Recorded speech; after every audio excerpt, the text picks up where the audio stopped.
आज हम देखेंगे पैरासिम्पैथोमाइमेटिक या cholinergic agonist. Okay, cholinergic receptor पर। तो सबसे पहले हमें पता होना चाहिए कि पैरासिम्पैथोमाइमेटिक्स क्या है या कोलिनर्जिक किसे कहते हैं। इंट्रोडक्शन देखिए, पैरासिम्पैथोमाइमेटिक ऐसे ड्रग्स या केमिकल्स हैं जिसे जो कि पैरासिम्पैथेटिक डिवीजन में काम करते हैं, parasympathetic.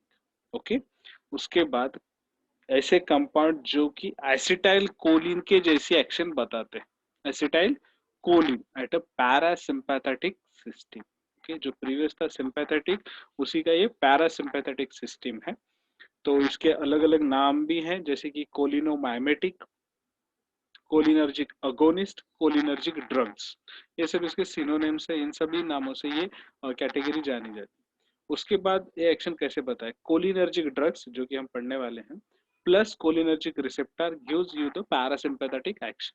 Cholinergic drugs act on the cholinergic receptor to produce a parasympathetic action। okay? Cholinergic drugs cholinergic receptor पर रिएक्ट होंगे या अटैच होंगे और आपको पैरासिम्पैथेटिक एक्शन दिखाई देगी, जो कि फार्माकोलॉजिकल एक्शन। ओके, अब ये कोलिनर्जिक रिसेप्टर्स क्या है? तो कोलिनर्जिक रिसेप्टर्स के दो टाइप हैं, निकोटिनिक रिसेप्टर्स और मस्कैरिनिक रिसेप्टर्स। जैसे हमारे सिंपैथेटिक सिस्टम में एड्रेनर्जिक रिसेप्टर में था अल्फा रिसेप्टर्स और बीटा रिसेप्टर्स, फिर अल्फा 1 अल्फा 2 बीटा 1 बीटा 2। उसी तरह से कोलिनर्जिक रिसेप्टर्स में है निकोटिनिक रिसेप्टर्स और मस्कैरिनिक रिसेप्टर्स। निकोटिनिक रिसेप्टर जो है यन निकोटिनिक कोलिनर्जिक और ये receptor N H R which bound by the naturally occurring alkaloid that is nicotine, जो कि नेचुरली निकोटिन के साथ बाइंड होते हैं और एक्शन बताते हैं। Okay, which bind naturally alkaloid nicotine के साथ bind. Okay, type of ligand gated ion channel. ये एक्शन कैसे प्रोड्यूस करते हैं? अटैचमेंट जो होता है वो लिगांड गेटेड आयन चैनल से होता है। दूसरा है मस्कैरिनिक रिसेप्टर्स, ये डिनोट किया जाता है M A C H R के साथ, यानी M cholinergic receptors, muscarinic cholinergic receptors that bound by the naturally occurring alkaloid that is muscarinic. Nicotinic receptor naturally binds with the nicotine, muscarinic receptor naturally bind with the muscarine. इसको समझने में आसान है कि नाम जो इनको दिया गया है, कौन सा अल्कैलॉइड या नेचुरली ऑकरिंग अल्कैलॉइड बाइंड होता है रिसेप्टर को, उस हिसाब से इसको नाम दिए गए। एक अगर निकोटिन बाइंड होने वाला रिसेप्टर है, इसका मतलब निकोटिनिक रिसेप्टर, और मस्कैरिन मस्कैरिन अल्कैलॉइड अगर बाइंड होता है रिसेप्टर को तो वो है मस्कैरिनिक रिसेप्टर।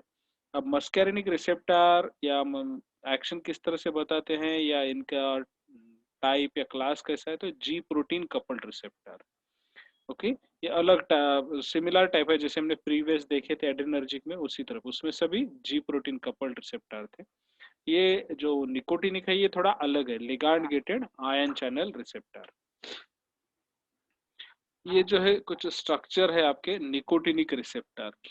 ओके, तो कैसे होते हैं मेम्ब्रेन के ऊपर देखिए, ओपन चैनल एंट्रेंस, यहाँ पर गेटेड आयन चैनल, यानी यहाँ पर आयन का गेट होता है। ओके, 43,000 स्ट्रक्चरल प्रोटीन, ये जो है 43,000 स्ट्रक्चरल प्रोटीन के हिसाब से है। ये अभी ओपन चैनल है, जब इसके ऊपर एसिटाइल कोलिन आ गया इस तरह से तो ये बंद हो गया। ओके, अब ये सिनेप्टिक क्लेफ्ट। अब देखिए यहाँ पर जब आएंगे तो आयन के बाद ये जो आयन्स रहेंगे आयन गेटेड, उस आयन ओपन करेंगे चैनल को और they will enter inside the cell. ये पूरा 3D structure.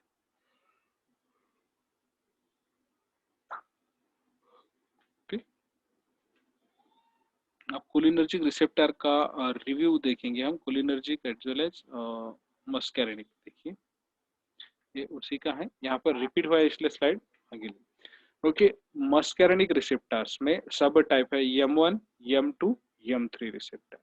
M1 receptor high affinity for pyranezapine, okay, phospholipids transducer mechanism। ये काम कैसे करता है? PLC से, phospholipids C transducer mechanism। Exocrine glands GIT salivary secretion का काम करता है। गैंग्लिया न्यूरोनल ट्रांसमिशन, और सीएनएस में मेमोरी और लर्निंग के काम में आता है, यानी ये आपके काम की चीज है। मस्कैरिनिक रिसेप्टर अगर आपके एक्टिव है तो आपकी मेमोरी और आपकी सीखने की ताकत ज्यादा होती है। ओके, यम2 receptor high affinity for methoctramine synonym cardiac muscarinic receptor. Inhibition of adenylyl cyclase transducer mechanism, ये क्या करता है, एडिनिल साइक्लेज का जो ट्रांसड्यूसर मैकेनिज्म उसे इनहिबिट करता है। कैसे, फिर हार्ट के अंदर एक्शन बताता है ब्राडिकार्डिया के जरिए। एटो रिसेप्टर से इनहिबिट एसिटाइल कोलिन रिलीज, इसका रिलीज रुका देता है। यम3 receptor, okay, glandular muscarinic receptor, ये भी सेम पीएलसी के द्वारा काम करता है जैसा फॉस्फोलिपिड सी, जैसा यम1। वेरियस कहाँ प्रेजेंट है ये, एक्सोक्राइन ग्लैंड्स में सिक्रीशन का काम करेगा। विसरल स्मूथ मसल्स में भी प्रेजेंट है, जहाँ की ब्लैडर, आइरिस एक्सेट्रा, तो कॉन्ट्रैक्शन और मियोसिस इसमें काम करता है। जैसे आईज में अगर प्रेजेंट है तो मियोसिस दिखाएगा, कॉन्ट्रैक्शन ऑफ आईज हो गया। वस्कुलर स्मूथ मसल्स में release NO, okay, what is NO, vasodilation, vasodilation का काम करता है। नेक्स्ट यम4 और यम5, ये भी मस्कैरिनिक रिसेप्टर के सब टाइप है। तो इनहिबिशन ऑफ एडेनिल साइक्लेज के जरिए यम4 काम करता है, इनहिबिट एसिटाइल कोलिन रिलीज। यम5 काम करता है पीएलसी के जरिए, फॉस्फोलिपिड सी के और सीएनएस डोपामाइन रिलीज से काम करता है। एग्जाम्पल ऑफ ट्रांसड्यूसर मैकेनिज्म जो हमने देखा वो वाला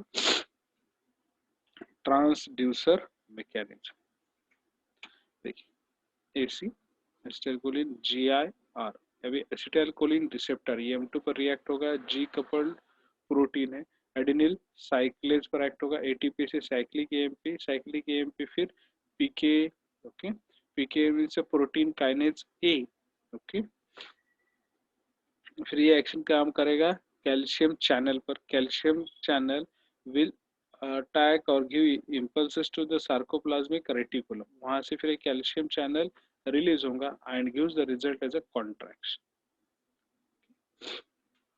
नेक्स्ट कोलिनर्जिक रिसेप्टर्स में अब है निकोटिनिक रिसेप्टर्स N1 और N2।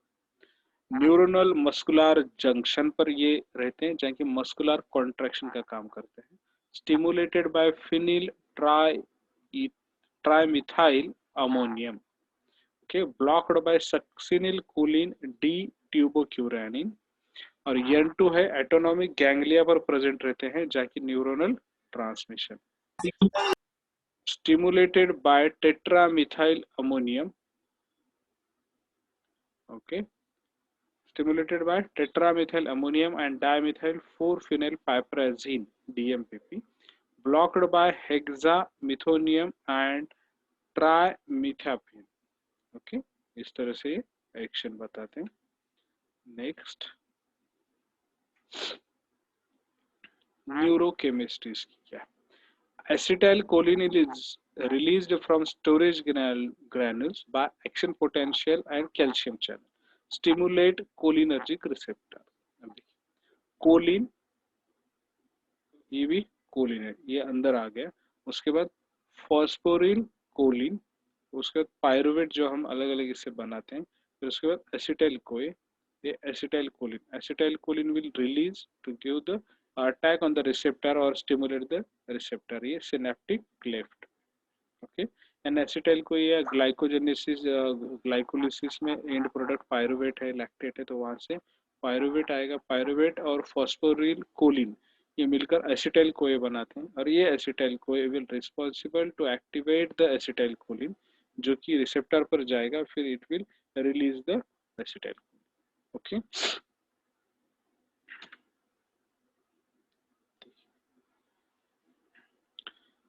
HL of acetylcholine, okay, release the high affinity uptake of choline to cytosol, फिर क्या होता है, यहाँ से कोलिन हो गया, फिर वो साइटोसोल की तरफ जाएगा choline, okay. ACH synthesis by CH at choline 80. Okay. Next, sixth step, acetyl CoA synthesis from mitochondria. Okay, low affinity uptake of choline, low affinity. उसके बाद ये पूरा इसका पूरा साइकिल स्टेप वाइज देखिए.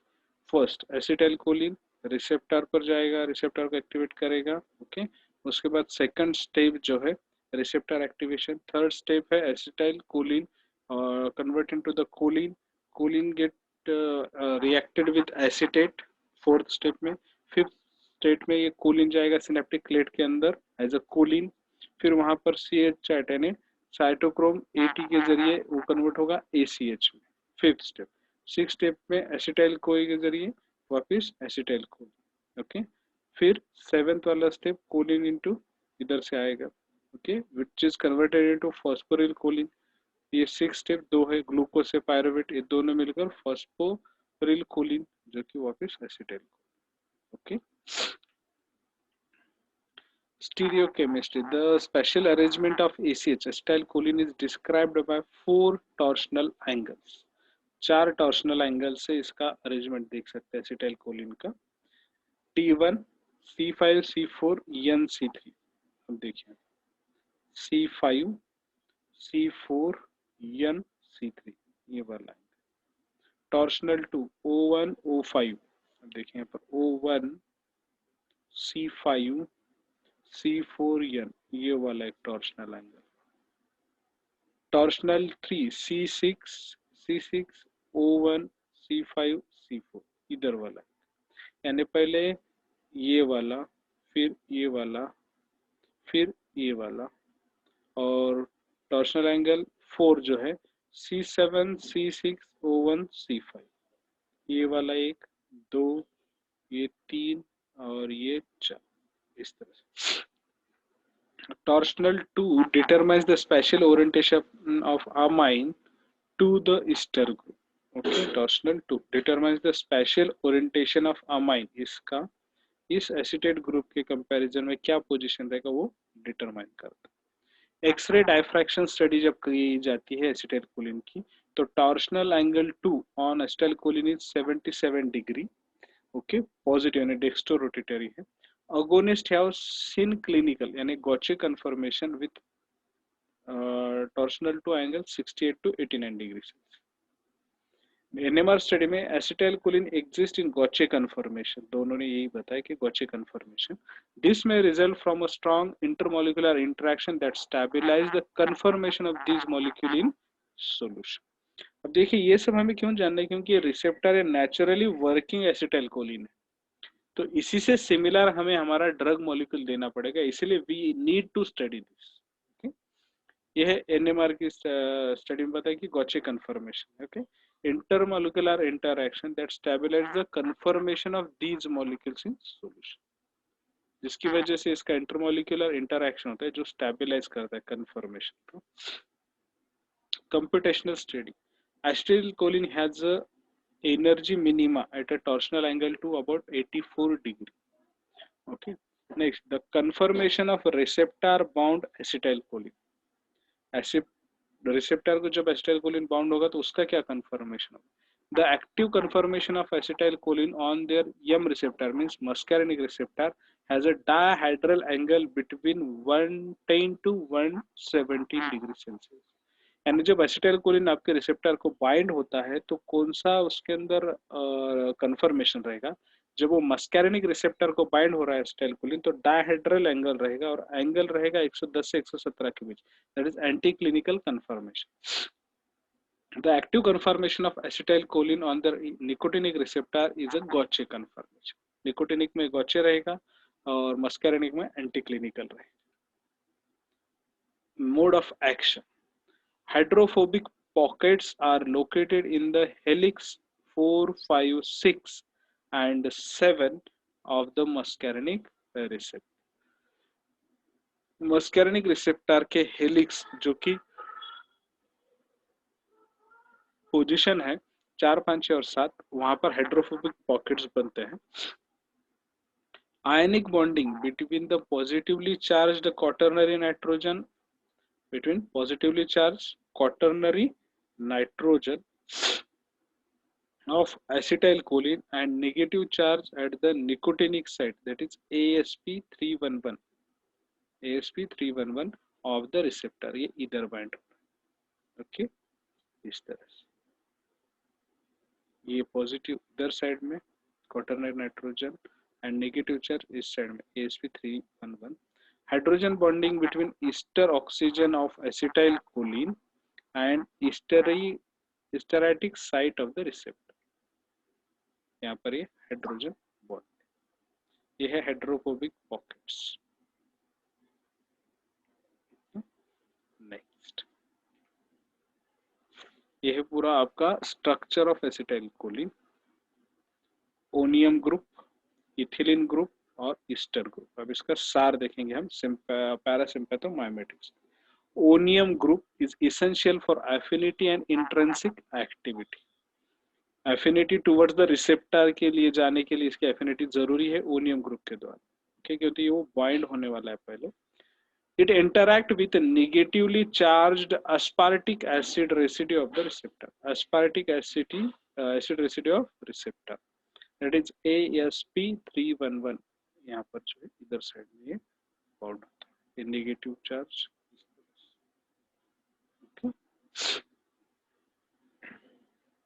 Aspartic acid residue.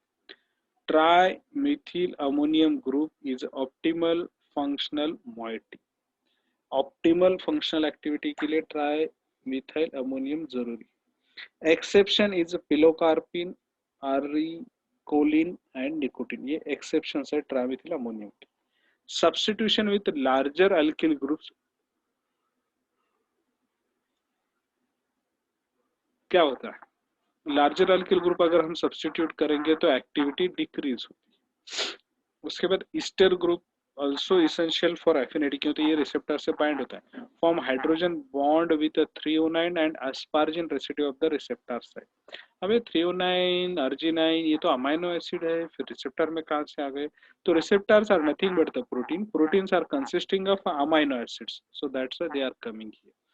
थ्रियोनाइन और aspargine residue at the receptor side, यहाँ पर ये हाइड्रोजन बॉन्ड फॉर्म कर दिए दोनों oxygen. When the methyl is replaced by higher homologs यानी इथेन, प्रोपेन वगैरह से, that is the propionyl, the resulting esters are less potent than acetyl। अगर आप यहाँ पे बढ़ाते जाएंगे तो उतना पोटेंसी नहीं रहता है ड्रग में, अगर आप कार्बन्स ऐड करते हो इस मिथाइल ग्रुप की जगह। Aromatic group possesses cholinergic antagonist activity. अगर यहाँ पर एरोमेटिक ग्रुप हम डाल देंगे तो एंटागोनिस्टिक एक्टिविटी दिखेगी अगोनिस्ट की बजाय, यानी अपोजिट एक्शन। उसके बाद NH2 ग्रुप अगर देंगे, carbamic acid groups, it is a more stable than carboxylic ester to hydrolysis, यानी इसका डिग्रेडेशन उतना जल्दी नहीं होता है अगर हम NH2 ग्रुप देंगे, क्योंकि वो स्टेबल है हाइड्रोलिसिस के लिए। ड्रग्स कार्बैकॉल और बेथेनकॉल, जैसे कि NH4C, NH4Cl, NH2Cl, NH2C। सिर्फ यहाँ पर CH3 का डिफरेंस है बेथेनकॉल में। कार्बैकॉल में पूरा acetylcholine structure just replace CH3 with the NH2Cl, तो बेथेनकॉल में दो जगह पर है। It is similar to carbachol, just addition of the CH3। उसके बाद इथिलीन ग्रुप अल्फा और बीटा पोजीशन पर CH2CH2। शॉर्टनिंग और lengthening of ethylene bridge decreases the muscarinic activity. CH2CH2 दो टाइप्स अल्फा बीटा है, ओके। अगर इसमें और एक हम डाल देंगे या कम कर देंगे, ओके, शॉर्टनिंग और लेंथनिंग, इसको बढ़ाएंगे या कम करेंगे नंबर ऑफ कार्बन्स, तो muscarinic activity decrease. Alpha substitution decreases both muscarinic and nicotinic activity. अगर अल्फा पर हम कोई सब्स्टिट्यूट देते हैं, मिथाइल, प्रोपाइल वगैरह, तो हमारी एक्टिविटी दोनों में मस्कैरिनिक तो ज्यादा कम हो जाएगी, बट निकोटिनिक भी कम होगी, बट कम as extent as compare to muscarinic. Nicotinic की एक्टिविटी उतनी कम नहीं होगी जितनी मस्कैरिनिक की। Beta substitution decreases both muscarinic and nicotinic. देखिए, अल्फा पर अगर सब्स्टिट्यूशन देंगे तो मस्कैरिनिक ज्यादा कम होगी, और बीटा पर देंगे तो निकोटिनिक ज्यादा कम होगी, ओके। दोनों में दोनों कम होंगे, but predominates muscarinic in alpha substitution and in beta substitution nicotinic decrease predominates.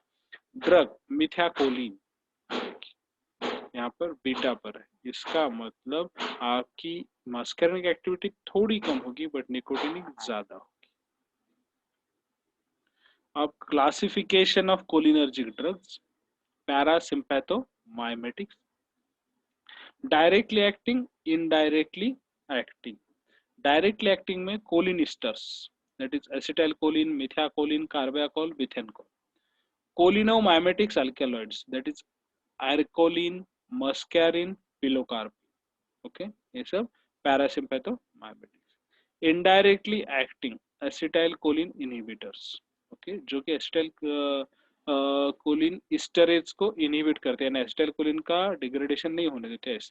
Reversible inhibitors, irreversible inhibitors. Reversible inhibitors में carbamates, that is physostigmine, neostigmine, pyridostigmine, रिवर्स्टिग्मिन. Okay, ये सब रिवर्सिबल इनहिबिटर्स. उसके बाद irreversible inhibitors, organophosphates, that is echothiophate, malathion, isoflurophate and parathion. और quaternary ammonium compounds, इसमें है इट्रोफोनियम, डेमिकैरियम and एम्बेनोनियम. Okay, एम्बेनोनियम. अब देखते हैं. और डायरेक्टली एक्टिंग में पहले देखेंगे हम डायरेक्टली एक्टिंग. कोलिन ईस्टर्स में एसिटाइल कोलिन का स्ट्रक्चर, मिथाकोलिन का स्ट्रक्चर यहाँ पर है, कार्बाकोल, बिथेनकोल, मस्कैरिन, पिलोकार्पिन और आर्सियोल. ये सब स्ट्रक्चर्स है डायरेक्टली एक्टिंग. Okay, 6 structures. उसके बाद है इनडायरेक्टली एक्टिंग के स्ट्रक्चर्स, रिवर्सिबल और इरिवर्सिबल इनहिबिटर्स. उसमें है फाइसोस्टिग्मिन, neostigmine. Neostigmine is in a salt form, that's it is a bromide one. Physostigmine. Okay, उसके बाद rivastigmine. उसके बाद है hydrophonium and immaculum. Okay, these. Next, indirectly acting, irreversible. Isoflurate, fluorophate, malathion, echothiophate iodide और parathion. ये 4 irreversible. अब देखिए choline esterase, acetyl choline esterase location outside the surface of glial cells in the synapsis, that is butyryl choline esterase, pseudocholine esterase.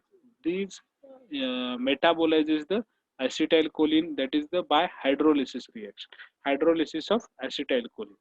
Acetylcholine का structure plus water acetylcholine produces these two, that is CaCOOH acetic acid. Okay, body में acetic acid, इसका metabolism होता है hydrolysis के जरिए, जिसके बाद ये एक्शन नहीं बताते. Then acetylcholine esterase attacks the ester substrate covalent acyl enzyme complex. तो क्या बनाता है वो, acetylcholine esterase अटैक करता है ईस्टर्स वाले सबस्ट्रेट पे, जो कि ईस्टर वाला सबस्ट्रेट यहाँ पर अटैक करेगा और फॉर्म करता है acyl enzyme complex B और produces choline plus acetyl esterase, that is acetic acid. choline और acetyl esterase. उसके बाद base catalyse the hydrolysis, acetic acid plus free enzyme hydrolytic regeneration. Okay, base catalyse the hydrolysis.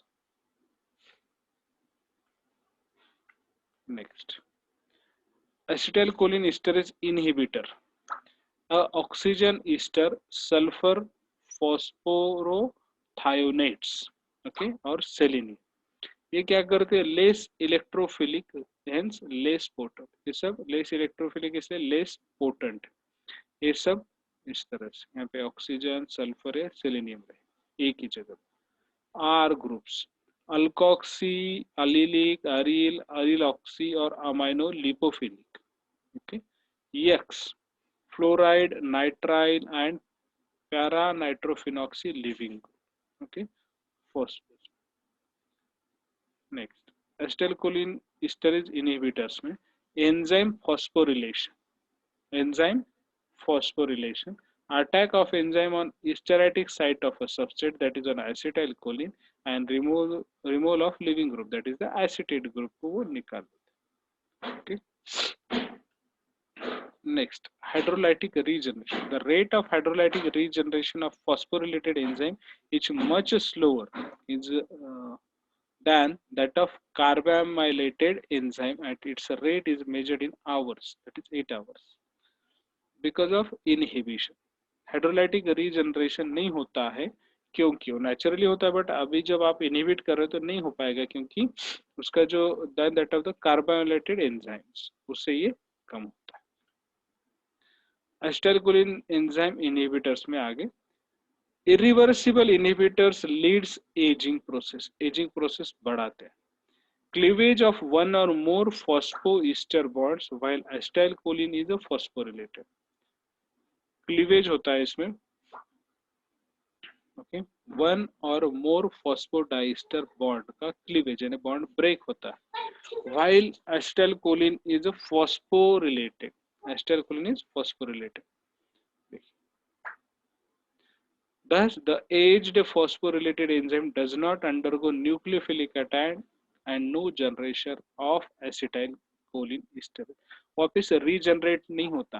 देखिए acetylcholine esterase inhibitors के दो type है, reversible और irreversible. Irreversible में क्या होता है, ये एक बार अगर एसिटाइलकोलिन एस्टरेज ब्लॉक हो गया तो वापस रीजनरेट नहीं होता. ओके, तो इसलिए एजिंग प्रोसेस बढ़ती है. जबकि रिवर्सिबल में after the action shown by the drugs, inhibitor की एक्टिविटी खत्म हो गई, उसके बाद वो वापस रीजनरेशन ऑफ एसिटाइलकोलिन होता है. Okay. Next, choline esterase reactivators, nicotinic hydroxamic acid, pyridine to aldoxime methiodide, that is 2-palm.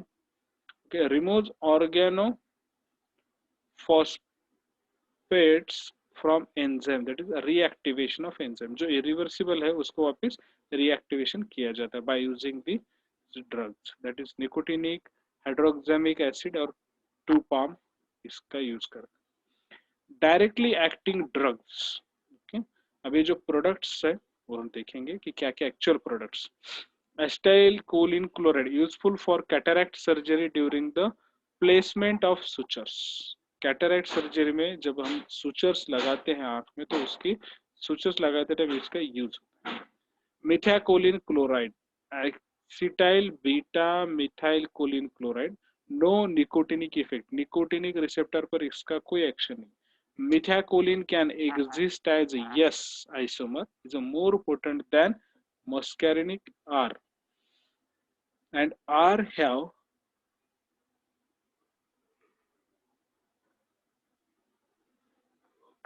slow half-life by acetylcholine esterase enantiomers. Although the chemical is used as a racemic mixture. Chemical क्या करते हैं, racemic mixture बोलकर use करते हैं. Are जो है acetylcholine को slow out करता है एस्टरेज का हाइड्रोलिसिस के जरिए और एस एक्शन दिखाता है. Methacholine chloride is used by inhalation for the diagnosis of asthma. Asthma के डायग्नोसिस में मिथाकोलिन क्लोराइड का यूज किया जाता है. कार्बैकोल मायोटिक एक्टिविटी दिखाने के लिए जैसे आंखों में, used to reduce intraocular tension of glaucoma, जो कि आंखों में स्ट्रेस बनता है उसको कम करने के लिए कार्बैकोल का यूज होता है. Bethanechol chloride used to treat post surgical and postpartum urinary retention and abdominal distension. इसको काय के लिए यूज करता है, एक बार सर्जरी होने के बाद यूरिनरी रिटेंशन यानी यूरिन का अंदर रुकना और एब्डोमिनल का डिस्टेंट होना, इसको रोकने के लिए यूज होता है. Pilocarpine hydrochloride is used to reduce intraocular tension of glaucoma. Tension को कम करने के लिए, ग्लाउकोमा की वजह से जो आंखों में स्ट्रेस आता है उसको कम करने के लिए पिलोकार्पिन का यूज किया जाता है.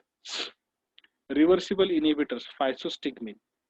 फाइसोस्टिग्मिन, दैट्स अल्कलॉइड फ्रॉम फाइसोस्टिग्मा वेनेसोसियम,